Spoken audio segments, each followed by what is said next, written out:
and welcome back to my studio. It's time for another episode of Window into my studio, what I'm calling my little show here on Facebook Live. I'm feeling kind of sarcastic and snarky today, so we'll see what kind of comments I come up with today. I am finishing up the last four in my Jewels of the Pandemic wearable art face mask collection. So we're going to do a little bit of stitching today to get the final stitching done on the last mask piece, which is not this one. It's the other half of the white one, which is under the needle on my sewing machine currently. And so we'll finish that up. I was almost done when it was time to go live, and I'm like, well, I guess we're going to finish it here live today. So I'll get that done. Then we're going to attach each of the. I do a little bit of pressing, ironing, and then we're going to attach each of the four colors to the lining. Get those turned inside out, and then if we have time today, maybe we'll get at least one of them with some ribbon ties on it so you can see a finished piece as I sort of finish it up live. So anyway, so that's what we're going to do today. We're going to just get going right now on getting that stitching done so we can see how much we can get done here in the 20 to 30 minutes that we'll hang out here together today. And that's it for the moment. Yeah, so I'm going to just start stitching because that's the piece we need to get done. So put on my glasses. I like my hair. It's growing out. I don't know. It's pandemic hair. That's what we're going to call it. I just coined a new thing. When you need a haircut, it's now pandemic hair. Probably not the first to come up with that ridiculousness. Anyway, all right, I'm going to point the camera here at the needle so you can see what I'm doing. I will attempt to keep my hands out of the way, but I can't always promise you that. And we'll go from there. So sliding you around, point you down towards the sewing machine. There we go. Maybe that's better. Yeah, I was almost done with this little white bit, and I was like, oh, so close, but not quite. So anyway, I think if you were hanging out with me all last week, I got to go a little bit more slowly on these smaller pieces just because I'm turning to follow the shapes of the design elements, and so I can't just go racing past stuff, or I'll overshoot my mark, really. So we're getting these done. These are, I've said this before, these are wearable art. They can be worn with the felt lining. They do provide, some, in essence, the felt lining kind of becomes like a filter. It's not a fancy filter, and these are not medical devices by any stretch of the imagination. These are just for personal use only, but they are a little more elaborate than what you might find at Target or Walmart, which is why they're priced accordingly. They are considered, like I said, wearable art as opposed to just a functional piece. While they are usable, they are art, so they're priced for that. So anyway, these can be worn, and then I recommend either hand washing them or putting them in the hand wash or delicate cycle in your washing machine and then hanging them to dry. Conversely, you could also send them to the dry cleaner. That might be a good idea too, although I don't even know if dry cleaners are open right now. But the reason I am saying hand wash or delicate cycle or dry cleaning is because these are fused raw edge applique pieces, which means that fraying is normal. And so that means that you're always going to see little threads, and so the more you wash them, the more threads you're probably going to see. But that said, they never should fray past the point of the exterior line of stitching on any little pieces. And when I get, here, I'll show you, like here, you can see sort of where some of it sort of frays a little bit along the edge. That's normal when it's raw edge applique. And this is the technique I use for my textured fiber paintings. I do this fused raw edge applique. And those are wall hanging, so those aren't usually going to go into the washing machine, right? Because you're not wearing them, you don't have to do it. If you're hanging it on your wall and you want to eventually get it cleaned, I would recommend a wall art piece be sent to the dry cleaner for sure. But anyway, like I said, these little masks can be washed by hand. Just know that the fraying is going to occur. So, but there's only going to be. There are 10 total. I think there's 10 total in this collection. I decided that the fanciest one, the one I made first that had the more elaborate design, she's the queen queen gem of the collection, and the rest of these are for like ladies in waiting sort of thing. So I named them all because, you know, why not? It's my art. I can name it what I want, right? Oop, one more stitch. Yeah. Try to get. I'm almost done with this piece, and then we can put one together.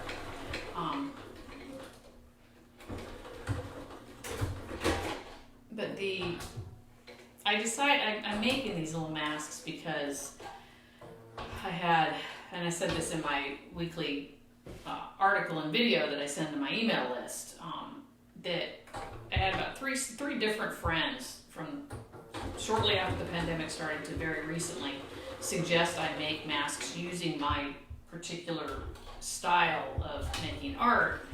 And initially I was the first two people who said it, I was really kind of reluctant to do it because this isn't really kind of the art I usually make. I don't usually make wearable things. But by the time the third person came, sort of third time's the charm, I guess, I decided I'd go ahead and do it. And it has been fun and pleasurable to make them, to do something a little bit different, and shake it up a little bit. So, but I will admit, I'm looking forward to getting back to making my textured fiber painting and wall hangings, because I miss those. I'm ready to make another feeling. It's time to make another feeling. So, these are fun little pieces. And I opened an Etsy shop recently. It's still not real well stocked because, you know, I gotta find time to take some photos and I need good light for that. But all of my feelings textured fiber paintings are loaded up on my Etsy site, and then the queen of this collection, this face mask collection, is already there, and then these ladies will all get loaded up there this weekend, because I'll have finished them, so they'll all be available for sale. So, all right, so this last piece of the white one is complete, and so now what I'll do is I've got to stitch them together. So I'm going to take right sides, I can't get my fingers on, right sides together, and I line up this seam, which is the center seam along the curve, and I'm just going to zip my way across. This I can go a little faster. And Lord, my threader's not threading. Zip my way across them, and then we're going to go to the ironing board and get them pressed, because they get a little kinky and sort of, not kinky, bunched up a little bit from all the stitching as I go. So I just want to get them sort of nice and flat before I start attaching them to the lining. So we're going to move around a fair amount today. And as always, I'll warn you before I pick up my iPad. So, all right, that one is done. And it'll be the first one that I'm going to put back together here, or put together when we get done. So I'm going to turn you, because we need to go and take you over to the ironing board, because we need to go that way. So I can get you to where you can see me as I'm pressing. I actually think I want to put you on the ironing board today, which will be interesting. Let me get the iron set up. I know this is such an exciting photo here. Get the iron heated up a little bit, and I'll fix it so my head's not cut off.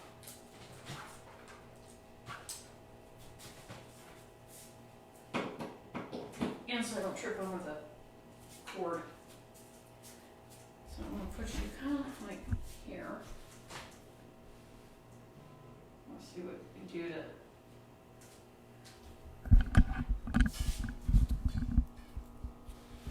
do that. And let me get these pieces. So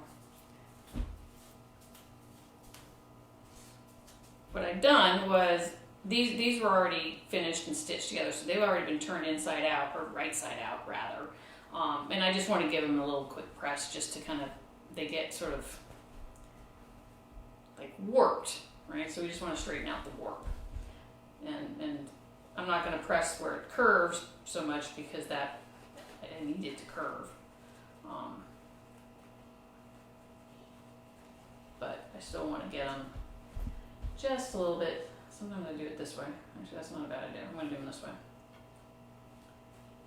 And I'll get it where I want it to go. So just going to quickly give these a quick press with the steam iron so that they're, to remove that bit of warp. This will just make it easier when I'm attaching them to the lining.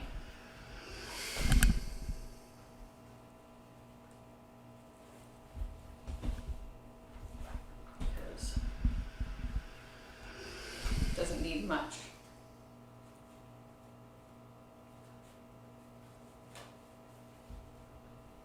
Get them this one, but this one doesn't want to lay flat. There we go. So, all right. So those are those. Now you gotta turn you around again because that's what we're doing. So anyway, the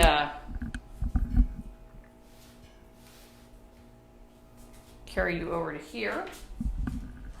The camera there, and let's not point it down at me.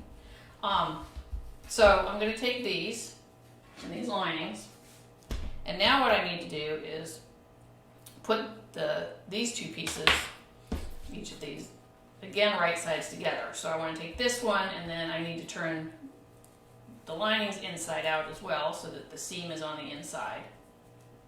Actually, it kind of goes this way. And I line them up like this. So, right? And then what I'm going to do is I'm going to pin along this edge and pin along this edge, just with a couple pins to hold them in place, and then I'll stitch them. So I need my glasses again to see what I'm doing because old eyes. But just quickly, it doesn't take me too long to pin these on. Spare thread here or something. Ooh. This lining needs to be, we're going to turn towards the camera to this machine again because this particular one has a very loose thread, which isn't going to work. So I'm just going to quickly get that stitched together. The lining's not stitched all the way through, it's not going to hold, will it? I'm not sure what happened there. I stitched these the other day, so I don't know what's going on. So anyway, remove that little thread. So that one's now stitched. Yay! So now I can put them back together. So again, just sort of right sides together, kind of lining up the seam. Can you see the seam? Lining those up a little bit, and then pinning them.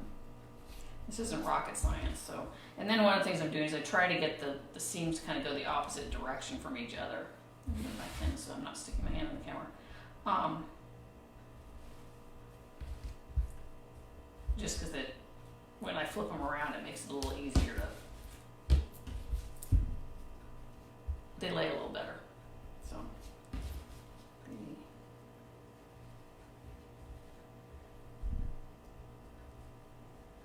I think what we'll do today is we'll do one of these. We'll just do one of these at a time so you can see. So we're just going to do the white one today. I'll get the rest of these pinned up later.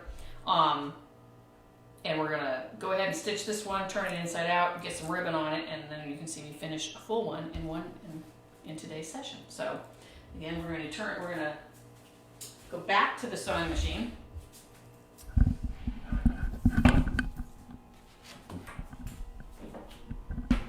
We're doing lots of moving around today. And we'll get this guy stitched together.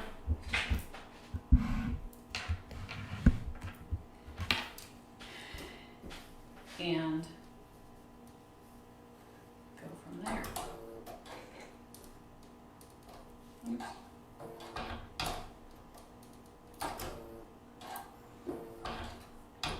Just realized I'm gonna have to change this in bottom thread. So, like I said, I'm removing one pin here. I'm going to do this at about 1/4 inch seam allowance, sort of at the edge of the gray fabric there. I'm just punching them stitched in there, get it anchored, and zipping across. I started on the flat side of the thing, remove this pin. Make sure my seams are still laying flat the way I want them to. And I'm just going to go over that little seam. Along here.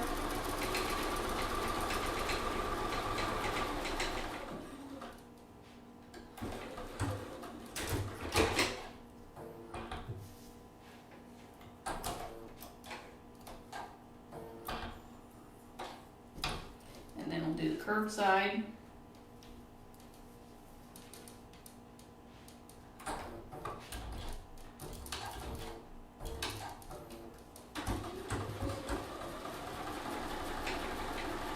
Then go a little slower along the curve just because it's curving.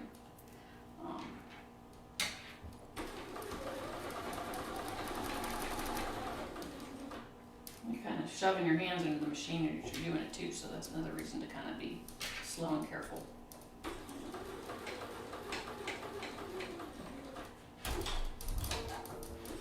I lift the foot there just so I can make sure that I catch that, so that I don't like roll over that seam, so I don't like crumple it all up. So I lifted the needle a little bit to do that. And we're on the home stretch around the curve on this one. Pull the pin out.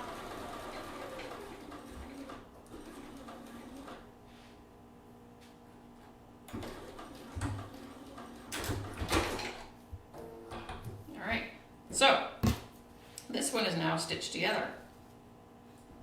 So I'll turn you a little bit. What I'm going to do now is I'm turning it inside out, which is a little bit of a process. It's like turning your pillowcase inside out. This is also very similar to how I finish off my textured fiber paintings. I do a full, what is called a full facing backing for my paintings, where I stitch the finished pretty piece, the front piece, the art itself, right sides together with whatever color I've chosen, whatever color fabric I've chosen for the back, and then I turn them inside out. So this one is now, look at that. Ta-da! It's all stitched together.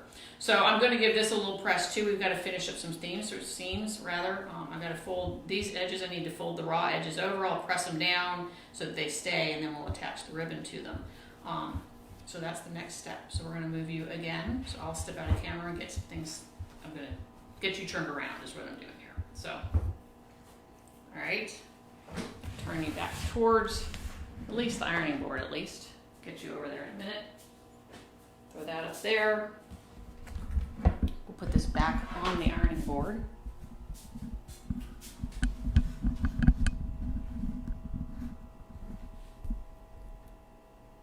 So again, hopefully you can see a little bit of what I'm doing. Okay, a couple ribbons. Need those in a minute. So I left the iron on. I don't usually do that, but I left the iron on because I knew I was coming back quickly. So first I'm going to kind of press along these seams just to kind of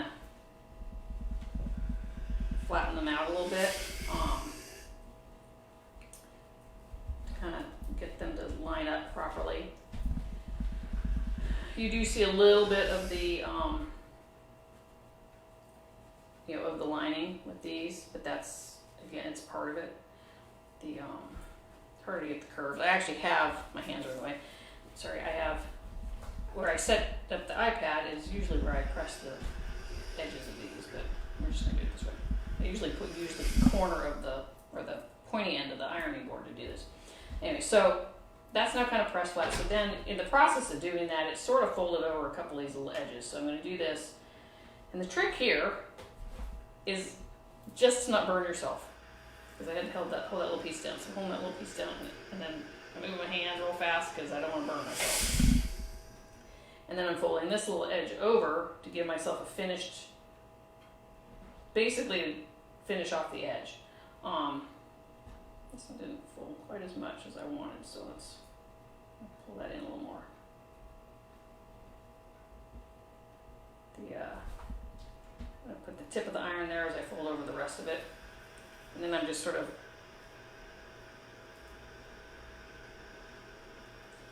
holding it down, and then I put the iron on that So I went from, and I wanted to stay, so I went from this sort of not, you know, all raw edges to this where it's more finished. So now I got to do it on this side. And the reason I'm doing this is, again, so I close off all these raw edges, and then we're gonna fold this over. Actually, I should have done that on the other side. Finish that up. I'm gonna fold it over the lining, and then we're gonna go back to my table, and we'll attach some ribbon.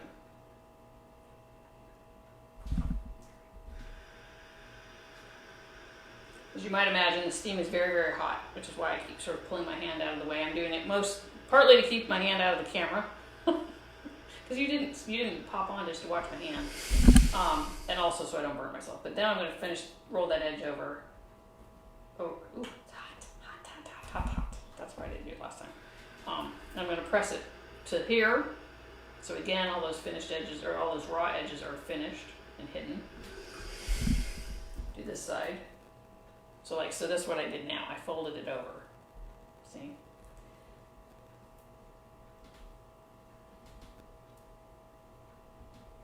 And I want to make sure that my little corners aren't poking up around the front. I have to fix that one.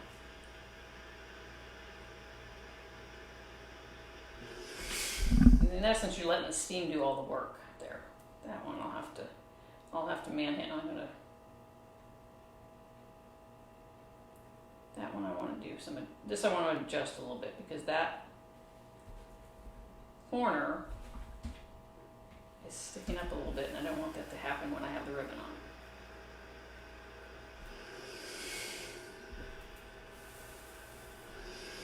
on. Okay, so this is now ready for me to lay some ribbon across it, and then we're going to go stitch some ribbon on, and this mask will be complete. So again, I'm going to step over and turn everything around so we can see what we're doing, and get the ribbon going. So I'll move you over here, back to the table. And then what I do is I cut a 36-inch ribbon, because that seems to be long enough.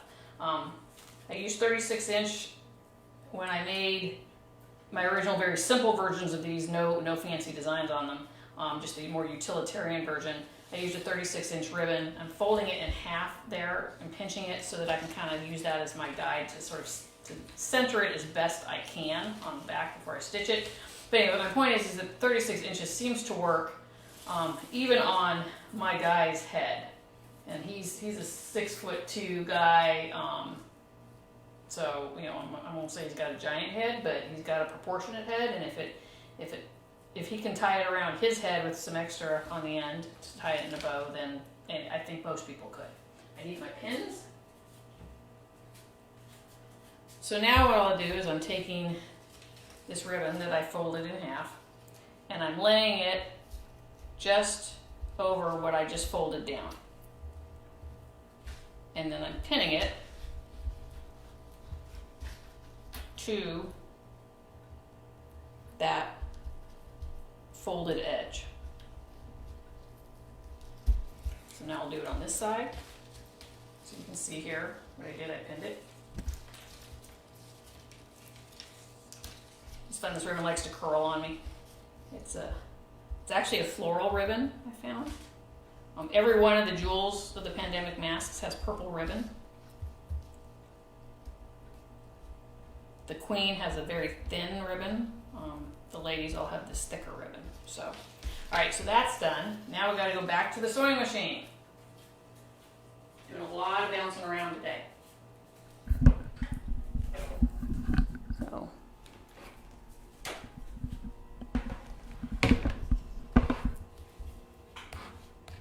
can you see there? And we'll see if we can get a little closer. I do need to change out my bobbin. I want purple thread in my bobbin for the back side, because I'm actually going to stitch these from the front. So I'm removing the white bobbin thread, which is what I had in there. I still want white for the top, but I need to get my I've got this cool little box that came with my sewing machine. Like, it's a cool little thing, stores all my stuff. Sorry, I had a bobbin in my mouth. It's a neat little device. It came with the sewing machine. Not the reason I bought the sewing machine, but I like fun things that organize stuff, so it was a nice little bonus to get it.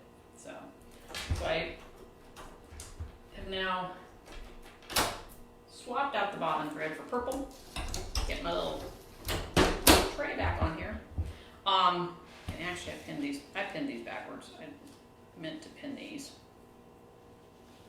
where I can see them.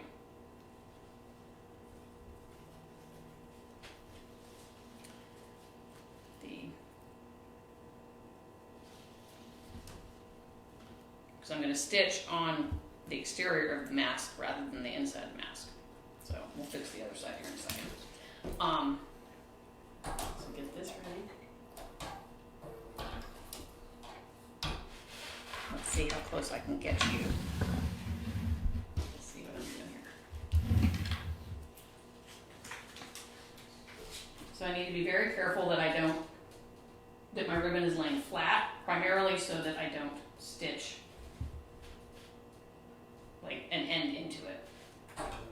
And I'm just going to go up one side and down the other and anchor it in place. Not going to move. So I'll give it a little tug. There we go. I'm going to do this. And I'm holding the mask as flat as possible on top of the ribbon as I go.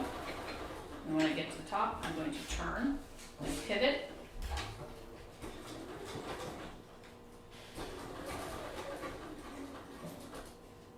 And then I'm sort of eyeballing it so that, because I want to make sure that I've captured the ribbon on the back side.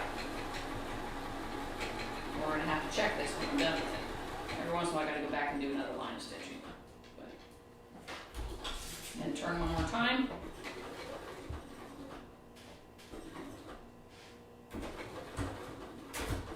And anchor the thread. And, so I missed. So I gotta do that again when that happens. But that's alright.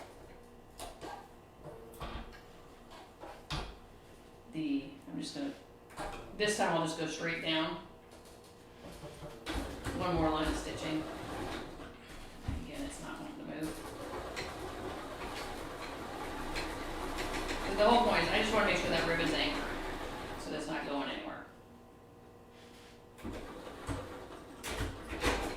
Because there's nothing worse than putting a mask on your head and having you can't tell the ribbon. And I still, nope, I got it this time. So this time it's stitched. So now we'll do this side. Again, let me readjust my pins because I pinned in the wrong pin where I wouldn't be able to see them.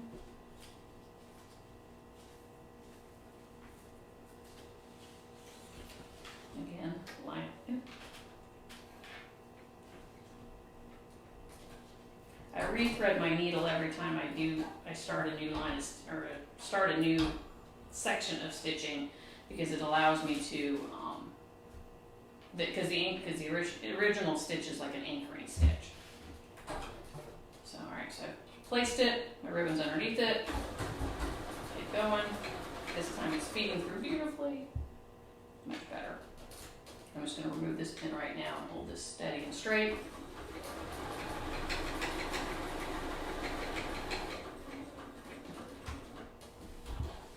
Again, pivot. Just a little rectangle. Come on. Every once in a while it feels too thick and it doesn't want to go through.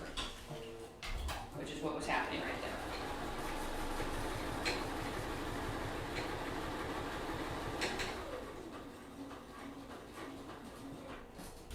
And the final pivot. Get the machine tie off my knots. And that one stayed beautiful. Then for whatever reason I get these little threads on the back, so I just snip those. We don't need them. this end.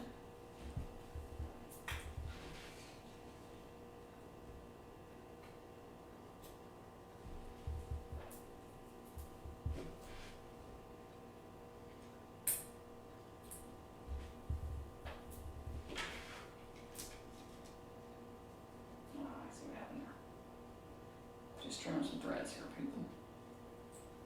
There we go. All right. And we have another completed mask.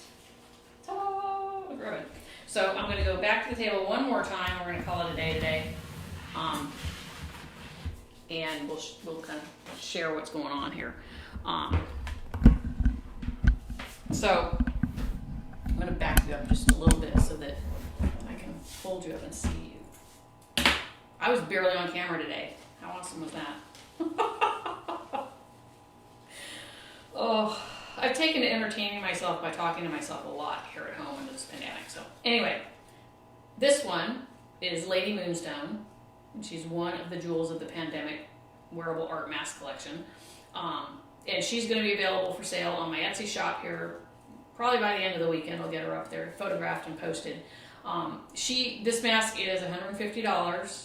I know that's not what people usually think about when they're buying face masks, but again, these are wearable art. And so it's the time and energy it takes to create this. It's an art piece for your face. It's the face you're now showing to the world as opposed to your own beautiful face.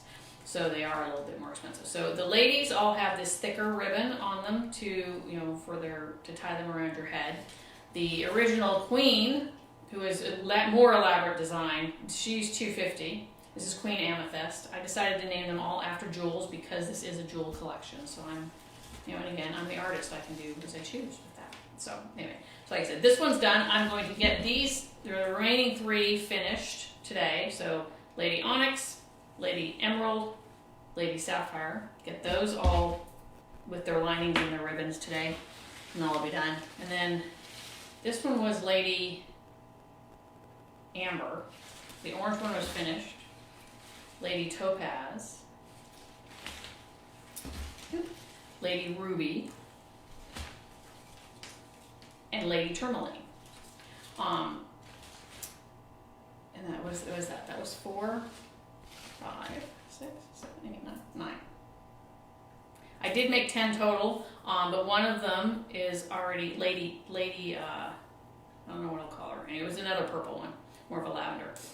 She's already spoken for, and so she's heading off to her new home here in the next few days. So that's what I got today. I'm going to finish, like I said, I'm going to finish up these masks. When you come back next week, next Thursday, when I open up the window to my studio again, we'll probably be either finishing up the fish project for the Saukwa, Florida fish exhibition that's going to happen next year, or I will have started a new feeling. So just come back and join me next Thursday, 10:30 Eastern. I'll be here on Facebook Live for roughly 20 to 30 minutes with the window to my studio open. If you want to be the first to see my new work when it's revealed, join my email list, and you can do that by visiting hilaryclark.com. If you want to go to my Etsy shop and poke around, again, it's not fully stocked yet, but it's getting there. That's Hilary Clark Studios on Etsy. I guess it's all one word. I will put a link to probably the Etsy shop and my website in the comments below.